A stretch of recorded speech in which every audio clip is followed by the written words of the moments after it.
Welcome back to the I Don't Want a Divorce podcast.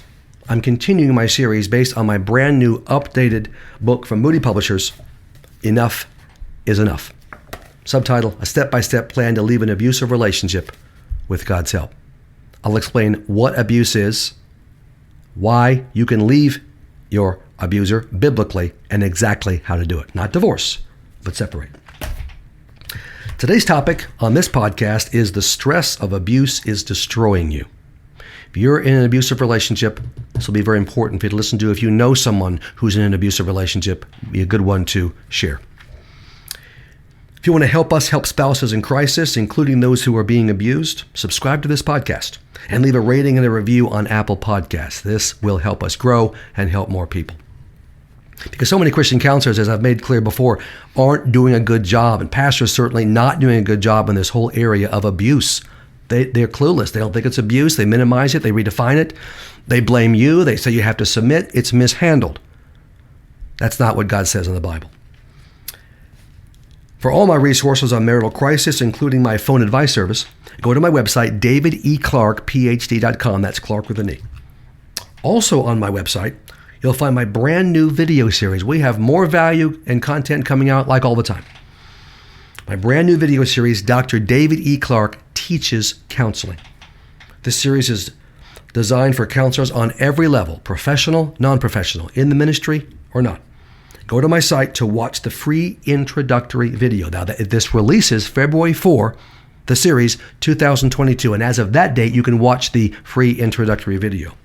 Also, go to my site, the davideclarkephd.com site, and subscribe to my email list if you haven't done that. And you'll get an email with a link to the video series. And then, of course, you'll get regular updates on all that I do, all that we're doing here. With the help of Dugas Creative and one of my favorite son-in-laws, almost had my favorite son-in-law. All that we're doing here in the ministry, once you're on the email list, you'll get those regular updates. Okay. Here is today's podcast. It was my first session with a wife who had been living with an abusive husband for 20 years.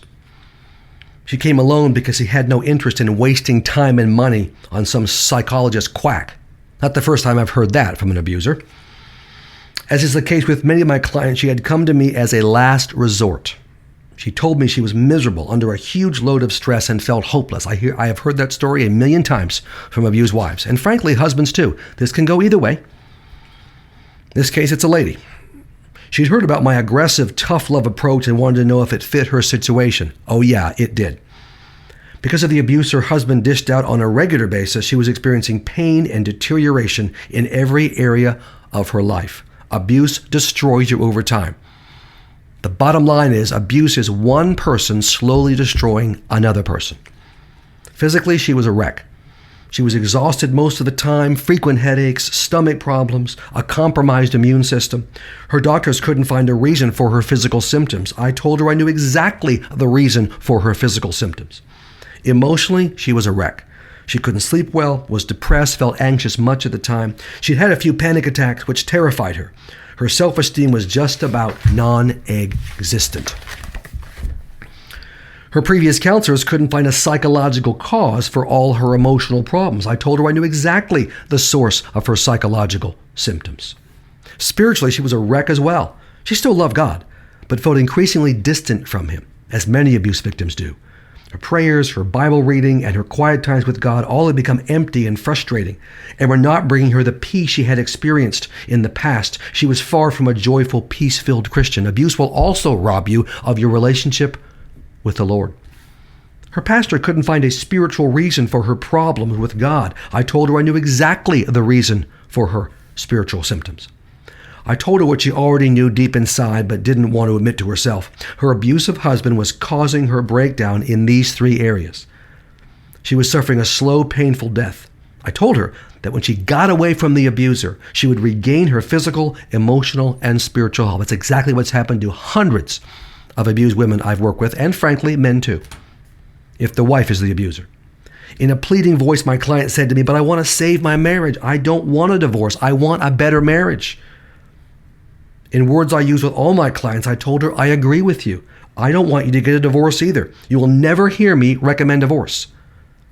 But you need to save yourself before you can save your marriage. You're too weak and sick now to take any constructive steps in any major area of your life. As you grow healthier and stronger as a person, you will be able to follow my plan of action. My plan gives you the best chance to save and improve your marriage. But my plan starts with you, I told her, and I'm telling you if you're the abused one. At this point, I wouldn't work with your husband, even if he wanted to come in and talk with me. The first step of my recovery plan is about you and regaining your identity and your health. Once you're where you need to be, then we'll focus on the marriage. It's finally going to be your turn. Now, when you're out and free from him and safe and secure with the kids, he'll have his chance to change. Fair is fair. He's not going to, but we'll give him a chance. Very few do. So as we continue to look at our definition of abuse, which I gave in an earlier podcast, we see it as a pattern of harmful behavior. Harmful. Your abuser's behavior is doing you harm, serious, debilitating harm. Let me give you some trauma facts. Dr. Clarke does his research. There is a direct correlation between trauma and physical health conditions. I could give you study after study of this.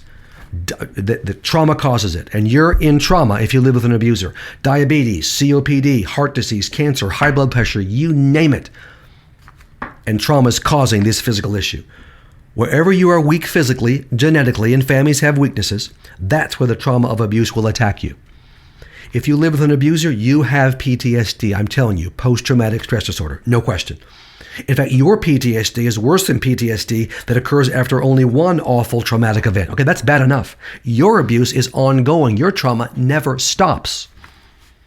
You will suffer depression, anxiety, memory and concentration problems, obsessive negative thoughts. Sound familiar? The Substance Abuse and Mental Health Services Administration describes trauma this way. Events or circumstances experienced by an individual as physically or emotionally harmful or life-threatening, which result in adverse effects on the individual's functioning and well-being. Okay, bottom line is you're being destroyed. Physically, emotionally, they don't mention spiritual because it's not a spiritual organization, but emotional, physical, and spiritual damage and destruction. This describes you, doesn't it? Look, we all deal with stress. It's a normal part of life. The stress of living with an abuser is not normal. It is abnormal. It is constant. It's severe. It's damaging. All the clients I work with, in person or by telephone, who live with an abuser tell me they are not doing a good job in any area of their lives. The breakdown is across the board. They're having trouble at work if they work outside the home. They're having difficulty raising their kids and being the loving moms they want to be. They're not as close to their friends. They're feeling distant and awkward with their families. They're struggling to serve God in their church. My response to these clients' terrible strain and unhappiness is this: I believe you. You're credible. You give me a very specific description of what you're living with. You aren't able to do a good job in any of these areas. The stress of living with your abuser is taking a toll on you across the board. No part of your life escapes the impact of his abuse. Of course, your abuser feels fine. He sleeps at night. He feels no pain. His physical health isn't affected by your lousy marriage because he doesn't get it. When you only have a conscience, nothing bothers you. And everything's your fault anyway, from his point of view. Spiritually, he's actually a terrible mess, but he would never believe that. When you don't have the capacity to truly care about someone else, nothing that happens to that person bothers you. He could care less that you're miserable and lonely and breaking down. He believes that's your problem, that it's all in your head, that it's all your fault. You are losing yourself, abused spouse. Man or woman, you are being broken down day by day, month by month, year by year, physically, emotionally, and spiritually.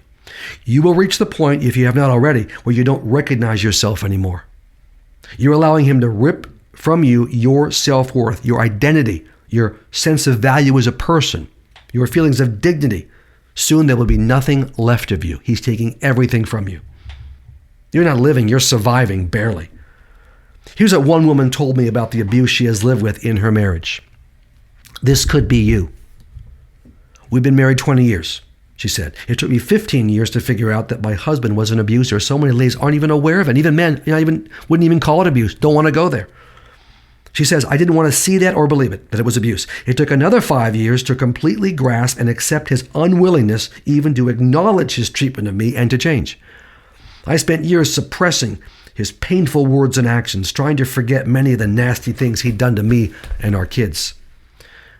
She continues, this relationship has cost me everything.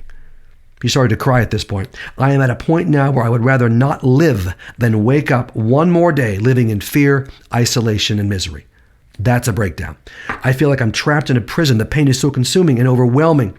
I can't see how my heart can bear any more pain. I have surrendered my life for him, speaking about her abuser. I gave up my dreams for him to pursue his needs and desires.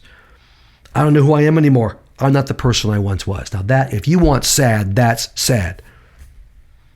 I'm saying to this lady, I'm telling you, don't lose yourself. Every woman I've helped escape from her abuser has said these same things to me. Once you're out, here's what I'm told. I feel so much better. I didn't realize how sick I was until I left him. I am regaining my physical health. I have a lot more energy now. I am actually happy for the first time in a long time. I'm closer to God, which is so important to me. I feel like I've gotten myself back. My emotional issues are clearing up. I can see a bright future now. That could be you and needs to be you. Now, this was a rough podcast, wasn't it? It isn't easy to realize all the awful damage your abuser is inflicting on you. It's hard to accept that this abuse is causing you to die a slow, painful death, but it is. My job is to convince you of that. And God says, here's the good news. God says you don't have to keep suffering unless you want to. In my next podcast, I'll show you why there is no love or intimacy possible with an abuser. In addition to the breakdown, you're not going to have any intimacy with this guy. He's incapable of it. Or if it's a woman who's the abuser, incapable of any type of intimacy.